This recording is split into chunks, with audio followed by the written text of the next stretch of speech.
हल्का पार्लिमान निजामाबाद से 2 आज़ाद उम्मीदवारों ने एक पर्चा नामजदगी दाखिल किया। मोहतरम नाज़रीन आदाब, जी टुडे न्यूज़ में आप सभी का खैर मकदम है। पार्लिमानी इंतखाबात 2024 का बाज़ाब्ता अमली आगाज हो चुका है। मुल्क भर में 543 पार्लिमानी निशस्तों का 7 मरहलों में इलेक्शन मुनक्किद किया जाएगा।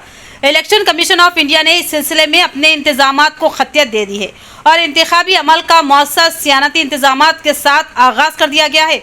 मुल्क भर में होने वाले पार्लिमानी इलेक्शन के सिलसिले में पहले मरहले में 19 अप्रैल यानी कल बरोज़ जुमा रायदही होगी, जबकि तेलंगाना के हलकों के लिए आज यानी 18 अप्रैल से पर्चा जात नामजदगी कबूल करने का अमल शुरू किया जा चुका है।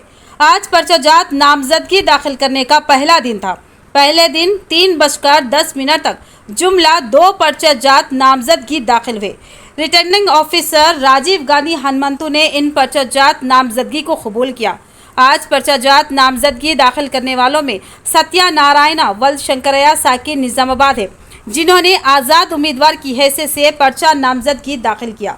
पार्लिमानी इंतखाबात के लिए हल्के पार्लिमान निजामाबाद 4 के लिए सबसे पहला पर्चा नामजदगी दाखिल करने वाले आज़ाद उम्मीदवार सत्या नारायण थे, जिन्होंने अपने रुफ़का के हमरा अपना पर्चा नामजदगी रिटर्निंग ऑफिसर राजीव गांधी हनुमंतु को करीब 12:15 बजे पेश किया, जबकि दूसरा पर्चा नामजदगी दाखिल करने वाले भूकिया नंदू वल गंगया नायक है, जो रायकल मंडल ज़िला जगतियाल से ताल्लुक़ रखते हैं। उन्होंने विद्यार्थुला राजकीय पार्टी की जानिब से अपना पर्चा नामजदगी दाखिल किया, लेकिन इनका शुमार भी शायद आज़ाद उम्मीदवारों में ही किया जाएगा। इस तरह पहले दिन 3 बजे तक जुमला 2 पर्चे जात नामजदगी दाखिल किए गए।